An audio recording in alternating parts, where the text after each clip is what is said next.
নমস্কাৰ, মই দীপজ্যোতি। সকলোকে শাৰদীয় দুৰ্গা পূজাৰ শুভেচ্ছা জ্ঞাপন কৰিলোঁ আৰু আজিৰ ভিডিঅ'টি আৰম্ভ কৰিবলৈ লৈছোঁ। আজিৰ ভিডিঅ'টিত আমি আলোচনা কৰিম FIS আৰু DIS সকলৰ এই সপ্তাহৰ চেল আৰু পাৰ্চেজ ডাটা, অৰ্থাৎ 7 অক্টোবৰৰ পৰা 11 অক্টোবৰলৈকে FIS আৰু DIS সকলে কিমান টকাৰ ষ্টক পাৰ্চেজ কৰিছে আৰু কিমান টকাৰ ষ্টক চেল কৰিছে, আজিৰ ভিডিঅ'টিত আমি তাকে আলোচনা কৰিম। 7 অক্টোবৰ 2024 FIS সকলে চেল কৰিছে 8,293.41 কৰোৰ, অন্যহাতে DIS সকলে পাৰ্চেজ কৰিছে 13,245.12 কৰোৰ। 8 অক্টোবৰ 2024 FIS সকলে চেল কৰিছে 5,729.6 কৰোৰ, অন্যহাতে DIS সকলে পাৰ্চেজ কৰিছে 7,000.68 কৰোৰ।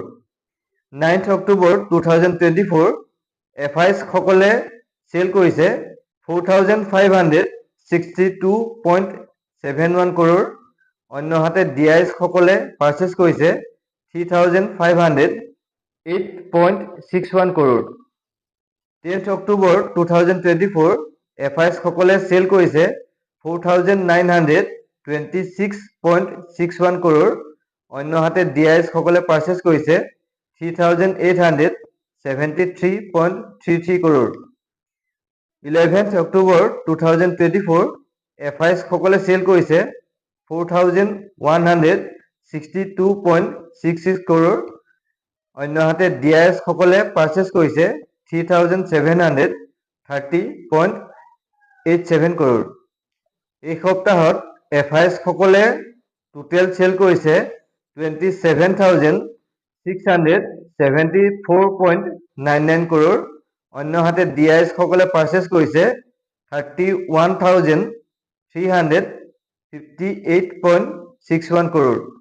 এই সপ্তাহত FIS সকলে যিমান টকাৰ ষ্টক চেল কৰিছে তাৰ তুলনাত DIS সকলে তাতকৈ বেছি টকাৰ ষ্টক পাৰ্চেজ কৰিছে। টোটেল 3,683.62 কৰোৰ DIS সকলে FIS ৰ তুলনাত বেছিকৈ পাৰ্চেজ কৰিছে। এয়াই আছিল এই সপ্তাহৰ FIS আৰু DIS সকলৰ ডাটা। FIS সকলে এই সপ্তাহত কণ্টিনিউ চেল কৰিলে আৰু DIS সকলে কণ্টিনিউ পাৰ্চেজ কৰিলে। এয়াই আছিল এই সপ্তাহৰ FIS আৰু DIS সকলৰ চেল আৰু পাৰ্চেজ ডাটা। ইয়াকে কৈ আজি ভিডিঅ'টি সামৰিছোঁ। ধন্যবাদ।